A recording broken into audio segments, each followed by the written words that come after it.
With my hands tied behind my back, I maneuvered and was able to hit the release to the seatbelt. And then I leaned and used my hands to open the door and push with my body weight and push myself out of the car. What do you do when you're able to open up the door? I started running away from the store towards the main road and screaming, "Help me, he's going to kill me." This is Alisa Matthewson, standing before the courtroom, recounting a story that defies the odds. A story of survival that begins in the shadow of unimaginable violence and unspeakable evil. It's a story that begins like so many others. A family, a marriage, a life together. But it ends in darkness, betrayal, and unimaginable terror. No one could have imagined that when Alisa married Trevor Summers in 2001, the life they built together would one day unravel into a living nightmare. Alisa's and Trevor's marriage was falling apart, and in 2016, Alisa makes a choice she hopes will bring peace to her and her children. She asks for a divorce from Trevor. These self-recorded videos by Trevor Summers are a testament to the manipulation and deceit that have defined his actions throughout his marriage. The horrific incident begins on March 11th, 2017. Today is Saturday, March 11th, and I am here with Alisa at her house. I'm not supposed to. I did tie her up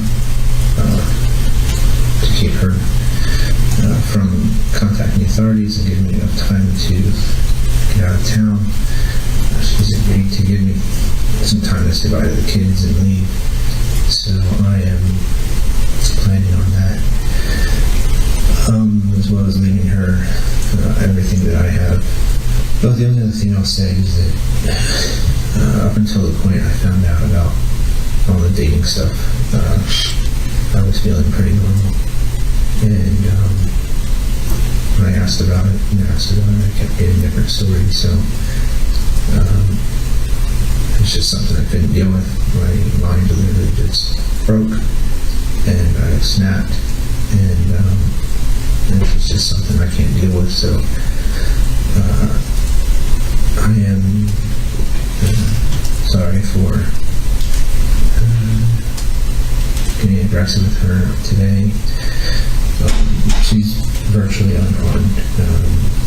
She's got a couple bruises today, but from the tying her up. Trevor has a specific message for his 5 kids. I need to give you guys some information, and I want you to make sure you understand this. I spent a lot of time with Mom the last few hours, and the things that she's told you about me being good at manipulation and control and lying is true. And tying her up today and all that is true. I don't know what's really broken in my head with all this stuff, but I need to go away and sort it out. Even after filing for divorce, Alisa can't avoid Trevor. Twice a week, she is forced to see him during custody exchanges for their 5 children. A necessary arrangement, but one that keeps her tethered to the man she is trying to escape. During one incident in early 2017, a haunting preview of events to come, Alisa goes to Trevor's house to sign the final divorce papers, hoping to finally sever ties. But Trevor has other plans. He tells her he needs to talk.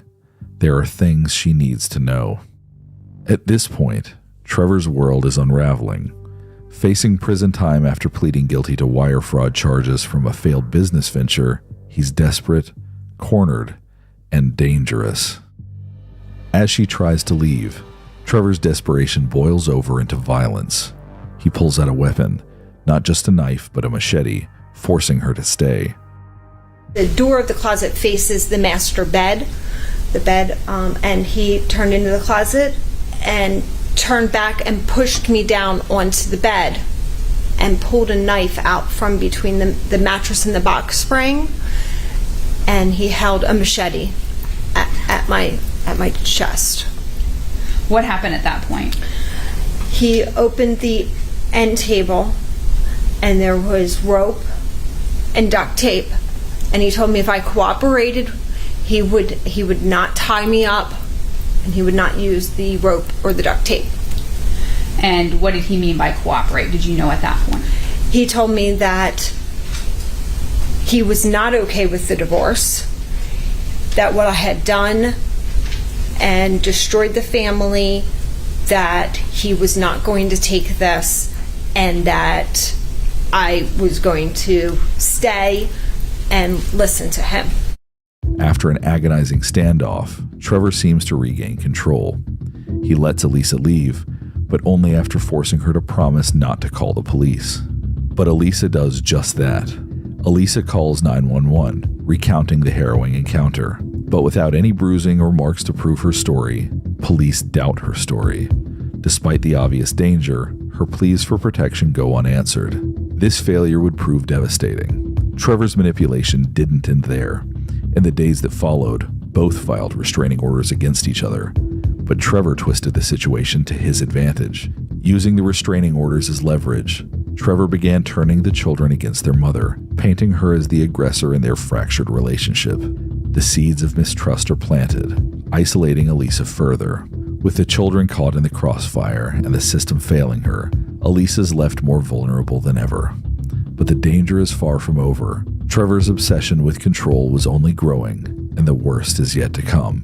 1 month later, in March of 2017, Trevor concocts an evil plan. He convinces his eldest daughter, Arden, to leave a bedroom window open while she's staying at her mother's house. So, how did you know when to open up the window?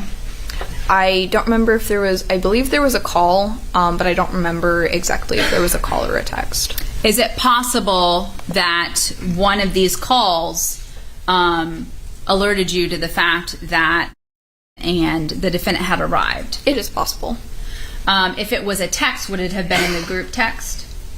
If he had let you know he had arrived, that it would have been in the group text? Most likely. Okay. And there was no text saying he had arrived, correct? No, there was not. So, you stated you opened up what window from your mom's house? I opened the kids' bedroom window, which is the window on the side of the house. And was anybody sleeping in there? No. And did you go out that window? I did. And is there a fence around your mom's house? There is not. And do you close the window after you go out the window? So I went in that neutral spot, the playground. I picked up, and we were going to go back to my house, watch dinner. I watch movies, have dinner, and they were going to sleep over. Okay. Now, how come it did not come that time? Chose not to come for the visit. Okay. Was he having some issues with the separation and the divorce between you and the defendant? He was. Okay. Was there an injunction at that time as well that prevented the defendant from coming to your home? Yes. Was there an injunction that prevented you from going to his home? Yes. Now,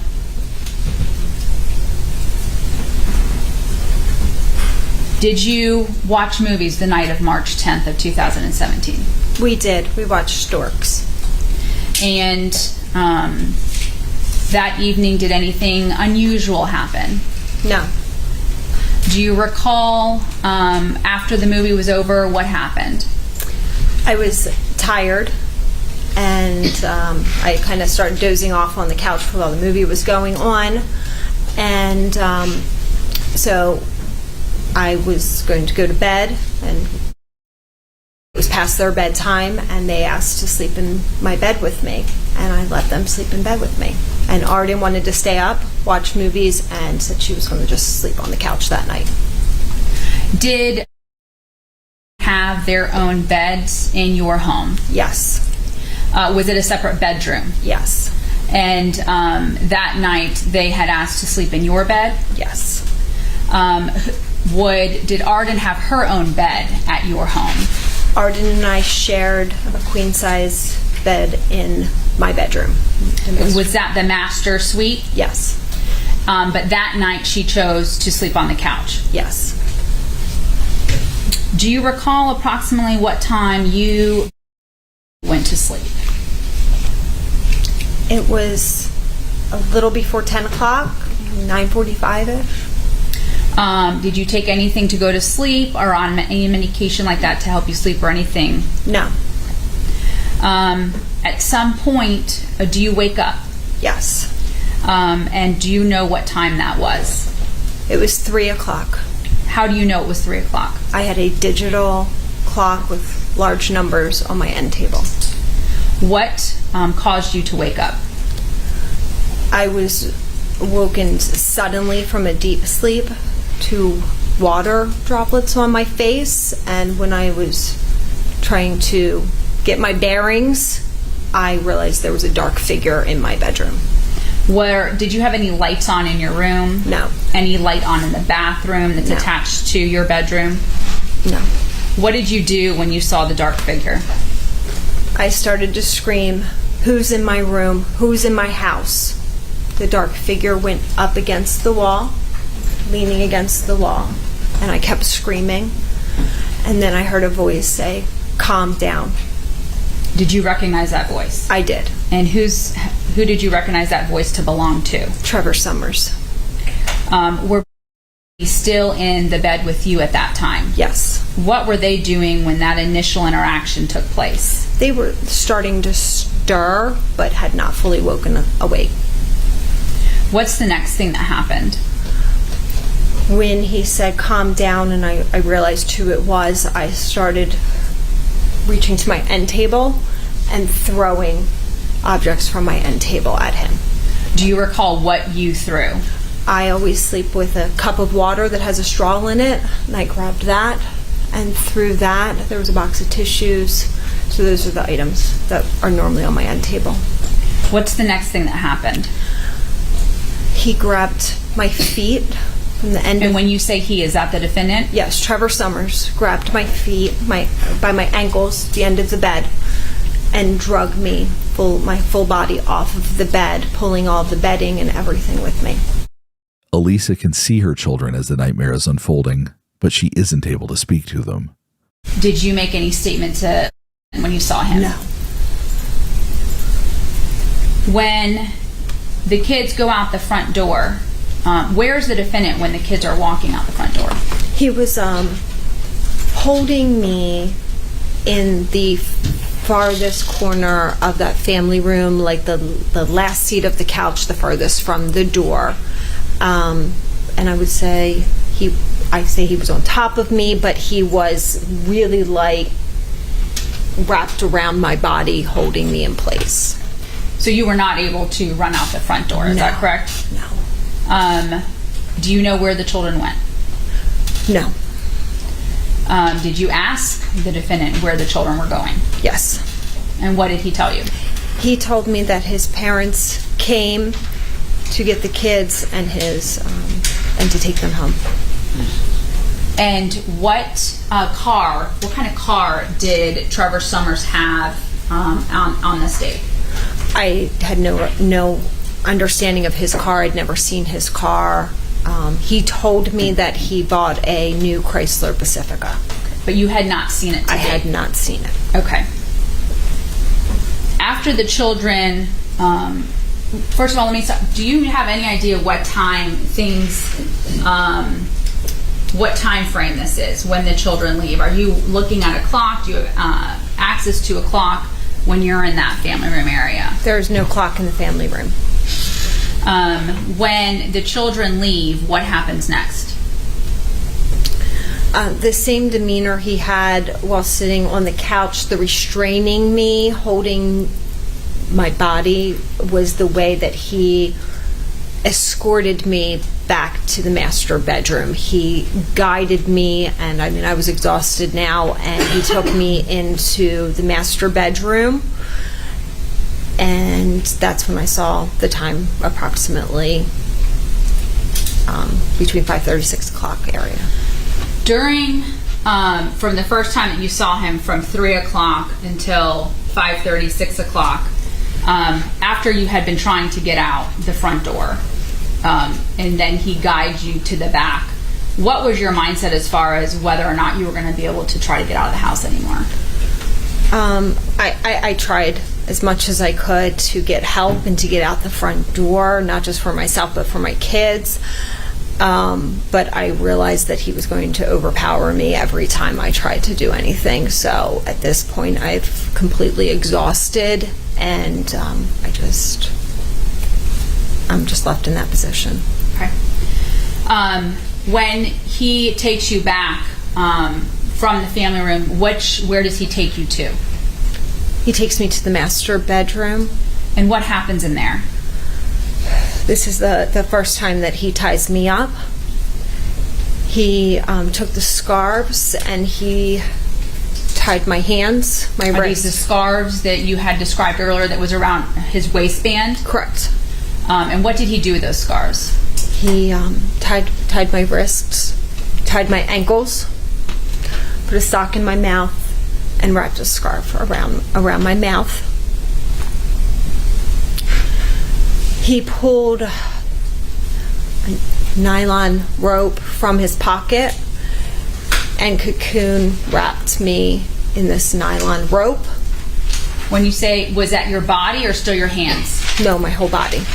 This nylon rope, did you recognize where this came from? No, I'd never seen it before. Okay, so it was not a particular item from your home, is that correct? No. Did he tie you up with anything else this initial time? Yes. Once I was tied there, lying on the bed, he left and came back in with my Christmas lights from my garage. When he had left to go get these Christmas lights, were you able to get free?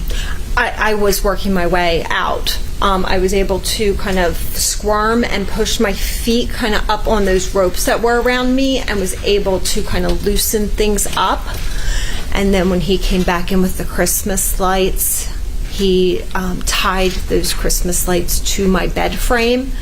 It was like a metal bed rail, and he crisscrossed them over me, securing me down to the bed. Was there any getting out of it at that point? No. Alisa has no idea that her life is on the brink of a harrowing nightmare.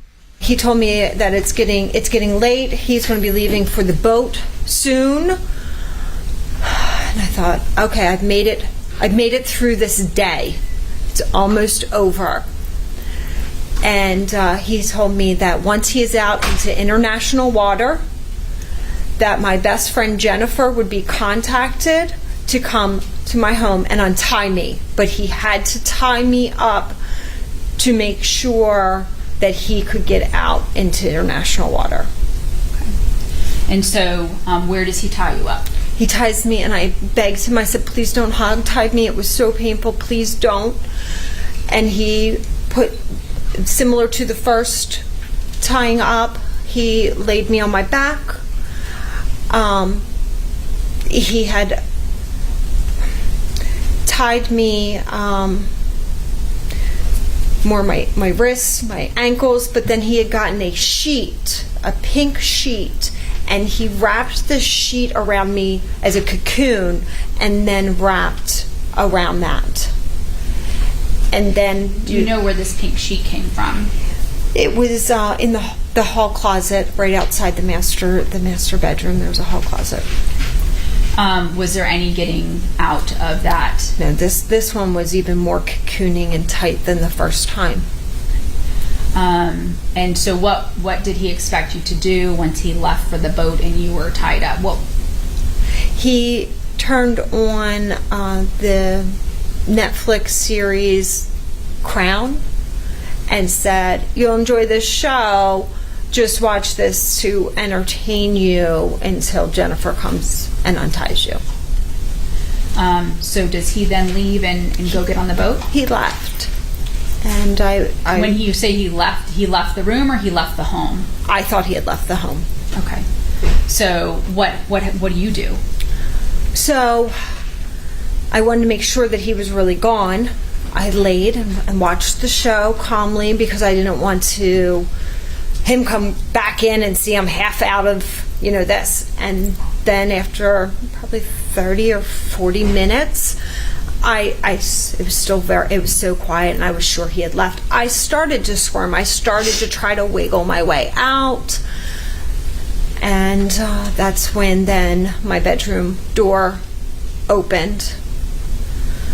And I saw the look on Mr. Summers' face and realized he was there to kill me. Can you describe that look? It was the most evil, frightening look that I'd ever seen. He pushed down the pillow on my face, and I'm just moving my head, squirming, trying to get air.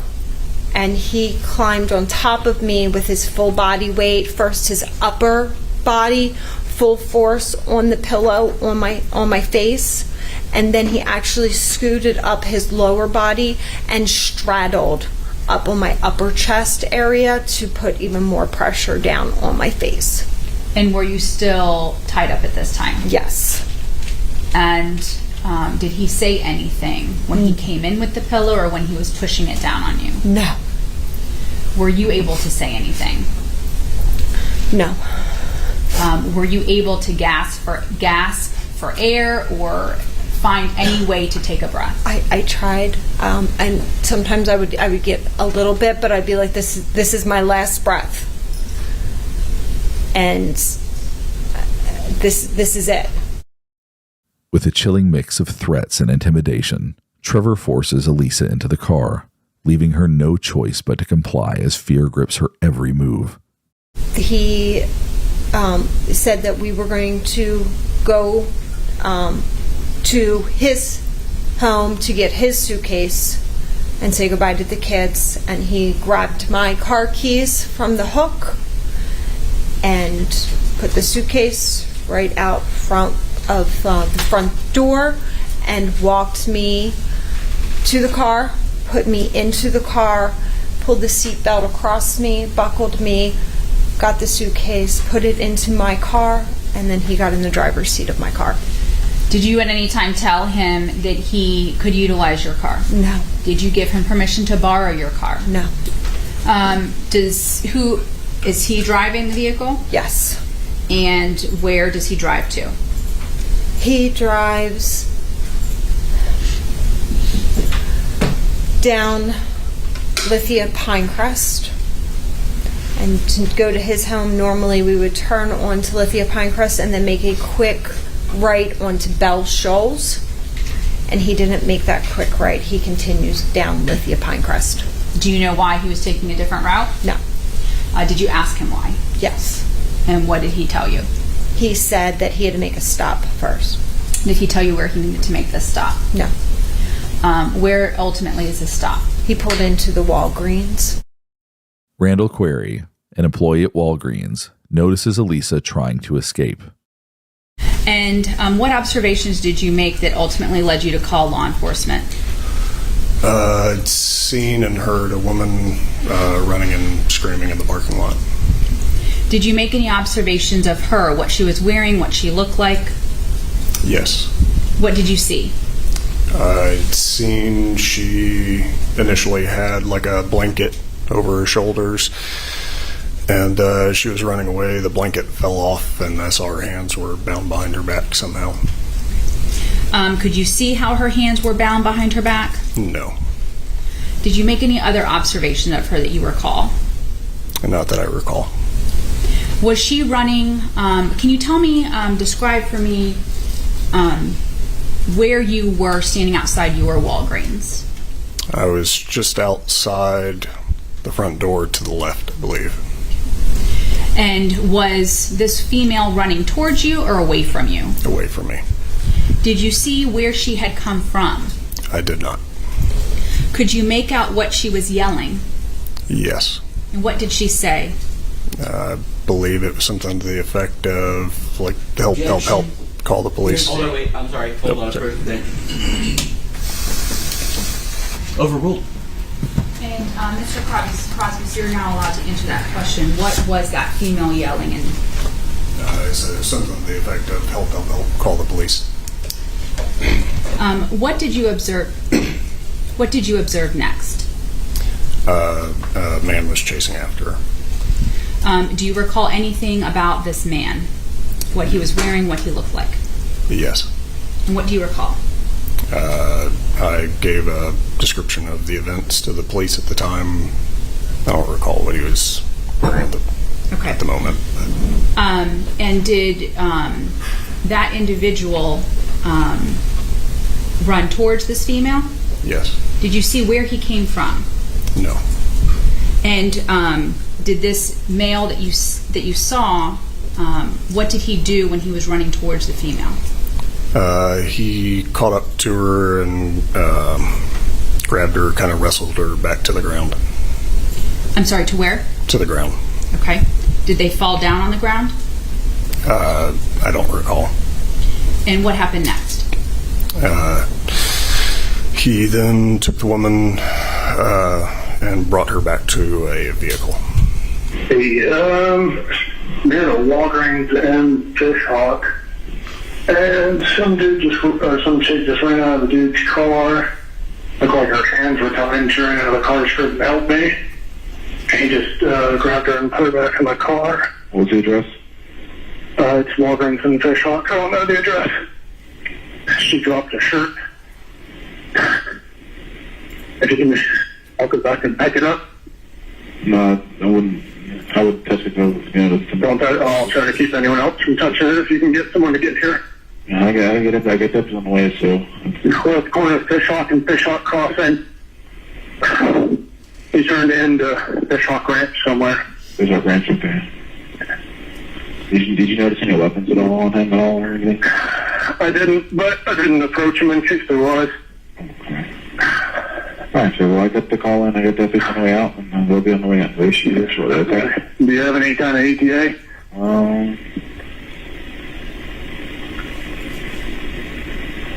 This is one is at Belfast and Fish Hawk, so it's just not too far. Okay. I have another unit on the way out there for another call on the same area, so. Okay. The shirt blanket, let me see what the fuck it is, I won't touch it. It's just a blanket. That's laying here in the middle of the road. Do you want me to try to keep anyone from getting to it, or do you want me to collect it into a bag without touching it? I say for now, just just leave it there and kind of just, make sure no one messes with it until my deputies get there, so. Okay. I'll hang out front here, thanks. I see you welcome. Bye. Hearing Alisa recount her story in her own words to the court is nothing short of chilling. And what's the next thing that happened? He came running through the parking lot, grabbed me.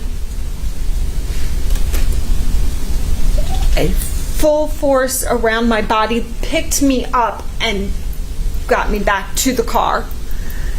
And as he's trying to push me into the car, I'm arching my back and pushing up on the running boards and screaming and trying to force for him not to push me into the car.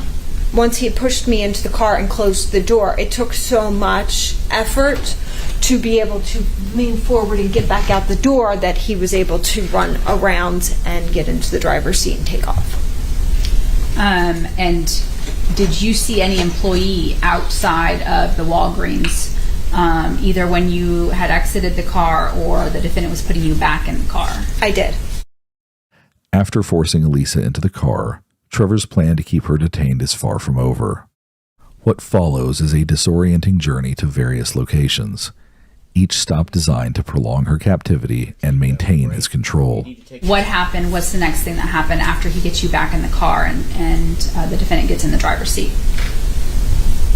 He took us back through the Fish Hawk neighborhood and came out through another entrance of the neighborhood and came out onto the main road.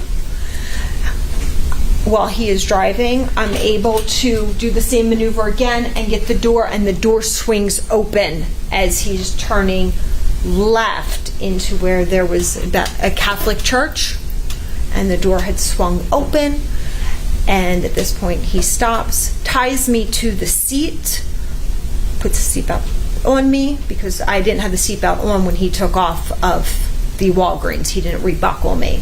Put the seatbelt back on me, tied me to the chair, and closed the door. And then he took off through all back roads, and then we ended up in the middle of nowhere. At a McDonald's drive-thru, Trevor maintains a facade of normalcy. But for Alisa, the ordinary setting only heightened the surreal terror of her situation.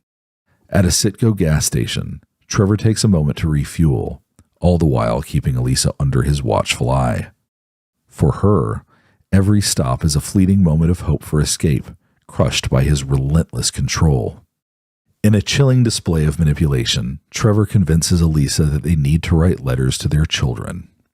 He spins a narrative about his intentions, using her fear and desperation to coerce her to comply. Publishing S1, surrender of parental rights. I, Trevor Summers, hereby surrender all my parental rights to Alisa Summers on the 13th day of March 2017 due to my absence and inability to further our children for a long, to further care children for a long-term duration, which is to be in excess of 15 years. The only person who can restore my parental rights by authority shall be Alisa Summers, and at her permission. By my hand signature below, I have surrendered all parental rights to my children, Arden. By the signature, date 3/13/17. Publishing S2, which was titled at the top, Confession. On March 11th, I convinced my oldest daughter to let me in Alisa's house to talk to her one last time, to try to convince Alisa to come home. Using force, I fought with Alisa and tied her up in her bed until she agreed to leave with me. She got into her car with me and we drove for hours until we found a secluded place where we sat and talked all day Saturday and Sunday. She tried to escape once from her ties, and I cut her wrist once. I wanted her to leave town with me, which she originally agreed to, but changed her mind. With the signature. Yes, ma'am. Were these letters, did you request that they be evaluated for possible prints? Yes, I did. And was that done? Yes, I was. Publishing State S3. Dear Arden, you are wonderful children of God. You will always have the most special place in our hearts. You deserve more than we could give you, and we leave you to protect you from us. We should have never went down this road of divorce that tore our family apart and, more importantly, hurt you in the process.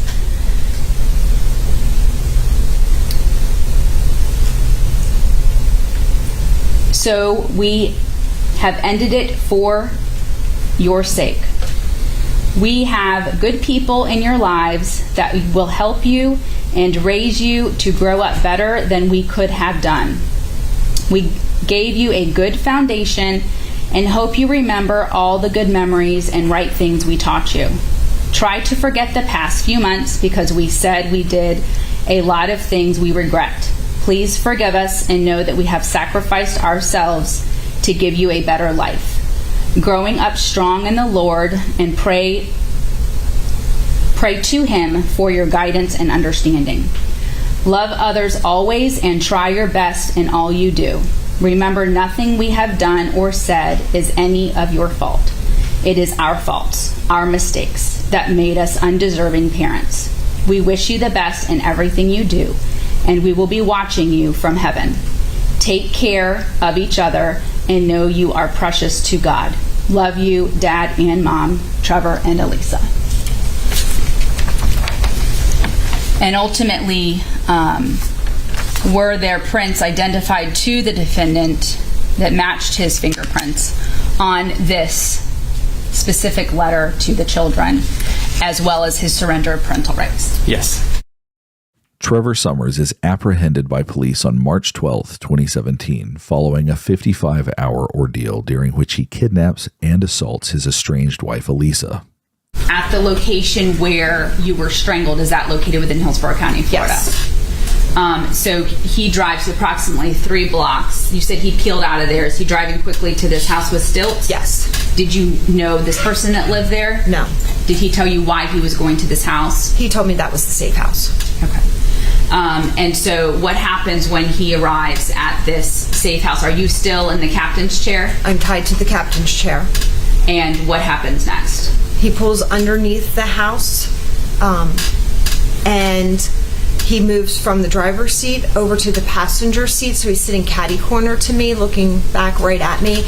And he says, "There's an unmarked police car right there." And I didn't believe him at this point. Could you see the vehicle that he's I did. It looked to? like an older Chevy Malibu. And so I didn't believe him. And he began slitting his throat and saying, "This is what love is. I'm laying my life down for you. You don't deserve this." What did you do when he was doing that? I was screaming. It was very traumatic, in the blood, and the whole thing was traumatic. What did he use to cut his neck? The razor blade. Was that the same razor blade that was used on your wrist? Yes.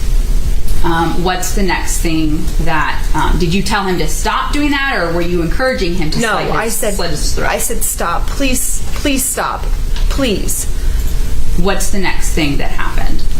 With his neck slit and open, he leaned backwards in the seat with a razor blade at me, and he said, "Let me cut those ropes off of you." And I took, because it was just looped on my injured arm, it wasn't tied to it, I was able to pull my arm out of the loop, and I had my hands like this, and I said, "Look, I'm out, you don't have to cut the ropes off." And at this point, law enforcement surrounded the vehicle, my door opened, I was grabbed and taken out. Trevor is finally captured, and Alisa is rescued by authorities. It's not until 5 years later, in August 2022, that the horrific details about Alisa's 55-hour abduction are revealed. Between March 11th of 2017 and March 13th of 2017, Alisa Summers thought she was living out the last few days of her life. She believed that the defendant, Trevor Summers, was going to kill her. In a bizarre turn of events, Trevor chooses to represent himself in court, going so far as to personally question Alisa when she's on the stand. Do you know how long I was at your house until you were woken? I woke up at 3 a.m. You woke up at 3 a.m. And you said that you were woken by water droplets? Yes. Okay.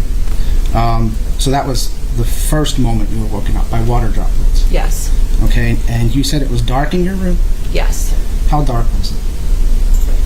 The only light was coming from my digital clock. Very dark. Was that enough light to see a figure standing in a certain position in your room? Yes. And when you say that you were startled awake,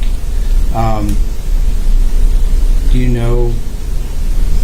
I'm sorry, let me change that. You said then that your feet were grabbed. Yes. Is it one ankle or two ankles? I don't recall. Did you recall me saying anything about calm down, it's just me? Yes. Okay. Do you recall if you threw any other items? No. Do you recall how those items got neatly placed back on a table in a vanity? No. 5 years after the harrowing ordeal, a now 20-year-old Arden delivers her victim impact statement about her father's heinous crimes. I was 14 when he ultimately betrayed me. The man I thought could do no wrong and that I looked up to had broken something that will never be fixed or forgotten. Here I am today, still dealing with the consequences of your actions. For 5.5 years, I have struggled with what happened to my family, especially for the part I took in it. On the night of March 11, 2017, I let you into my mom's house through a bedroom window. I will forever live with the guilt of what you did, even though I know that I could not have known what was going to happen. I trusted you in what you said. You told me you needed to speak to her and that it wouldn't be long. But little did I know, I would be assisting in putting my mom through hours, even days, of hell. And anger toward myself had built up inside.